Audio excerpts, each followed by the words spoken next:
দীর্ঘ ৩ বছর পর বহু প্রতীক্ষিত শান্তিনিকেতন পৌষ মেলা আজ থেকে শুরু হলো এবং শান্তিনিকেতনবাসীর মধ্যে যেরকম আলাদা উন্মাদনা, পাশাপাশি মুখ্যমন্ত্রী মমতা বন্দ্যোপাধ্যায় মেলার উদ্বোধন করলেন। কোনো স্বৈরাচারী মনোভাব নয়, সবাইকে নিয়ে এগিয়ে চলুক বিশ্বভারতী। পৌষ মেলা সব ধর্মের মেলা। বিশ্বভারতী কর্তৃপক্ষকে ধন্যবাদ জানিয়ে অডিও বার্তা মুখ্যমন্ত্রীর। মুখ্যমন্ত্রী মমতা বন্দ্যোপাধ্যায় আজ ভার্চুয়ালি এই মেলার উদ্বোধন করলেন। পাশাপাশি অডিও বার্তায় মুখ্যমন্ত্রী মমতা বন্দ্যোপাধ্যায় বিশ্বভারতী কর্তৃপক্ষকে ধন্যবাদ জানিয়েছেন। এবং আপনারা জানেন বিশ্বভারতীতে সেখানে পৌষ মেলা নিয়ে একটা যথেষ্টই দোলাচল চলছিল। পরবর্তীতে রাজ্য সরকারের তরফে সেখানে পৌষ মেলার হয় এবং দীর্ঘ ৩ বছর পরে পৌষ মেলা হওয়ায় শান্তিনিকেতনের পাশাপাশি জেলার মানুষজন তারাও কিন্তু যথেষ্টই খুশি। গতকালও আমরা দেখেছিলাম শেষ মুহূর্তের প্রস্তুতি জোর কদমে চলছিল। আজ থেকেই সেই মেলা শুরু হলো। বৈদিক মন্ত্র এবং রবীন্দ্রসঙ্গীতের মধ্যে দিয়ে মেলার সূচনা, পাশাপাশি মুখ্যমন্ত্রীর অডিও বার্তা। কি বলেছেন মুখ্যমন্ত্রী মমতা বন্দ্যোপাধ্যায় শোনাব।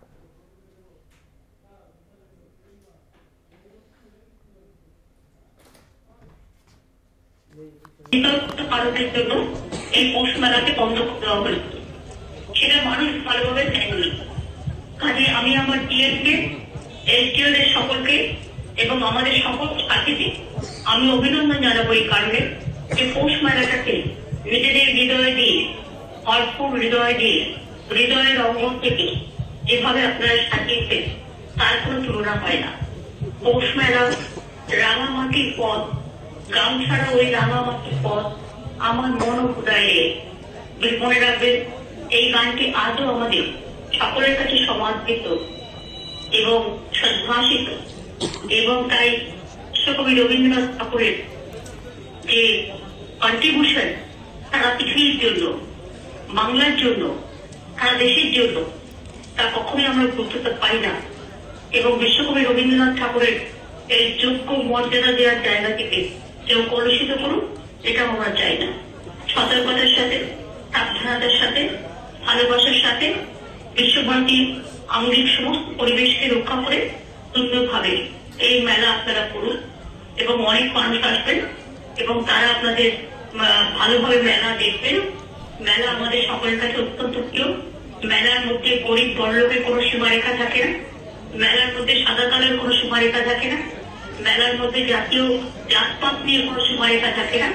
মেলা মানে মেলা, সব মানুষের সব ধর্মের খেলা, সব বর্ণের খেলা, সব রং, সব বর্ণ, সমস্ত কালারের একসাথে মিশ্রিত হওয়া। আপনাদের মেলার আজকে শুভ উদ্বোধন অনুষ্ঠানে আমাকে ভার্চুয়ালি থাকার যে পারমিশন আপনারা দিয়েছেন তার জন্য আপনাদের সকলকে বোলপুরের মাটিতে, বিশ্বভারতীর মাটিতে আমি আমার অনেক শ্রদ্ধা, অনেক প্রণাম জানাচ্ছি। এইভাবে বিশ্বভারতী এগিয়ে চলুন। বিশ্বভারতীর সম্মান, মর্যাদা, আশ্রমিকদের কপাল মর্যাদা দিয়ে, ছাত্রছাত্রীদের ভালোবাসা দিয়ে, কোন স্বৈরাচারী মনোভাব নিয়ে নয়, ভালোবাসার সম্পর্ক নিয়ে, প্রকৃতির মুক্ত বাঁধনে, প্রকৃতির মুক্ত বাঁধনে বাঁধন ছাড়া বাঁধ ভেঙে দেওয়ার যে খেলা, সেই খেলার আদর্শ নিয়ে রবীন্দ্রনাথ ঠাকুর কিন্তু বিশ্বভারতী বলেছিলেন মুক্ত পৃথিবী, মুক্ত আকাশ দেখানোর জন্য। সেই ওনার উদ্দেশ্য সবাই মিলে সফল করে আসুন আমরা, তখন বাংলা জয় হবে। অনেক অনেক ধন্যবাদ, নমস্কার। সকলকে বড়দিনের শুভেচ্ছা এবং শুভ নববর্ষের আগাম শুভেচ্ছা জানাই। বোলপুরের মাটিতে প্রণাম জানাই, বীরভূমের মাটিতে প্রণাম জানাই, বিশ্বভারতীকে আমার অনেক শ্রদ্ধা জানাই। সকলকে ভালো থাকবেন।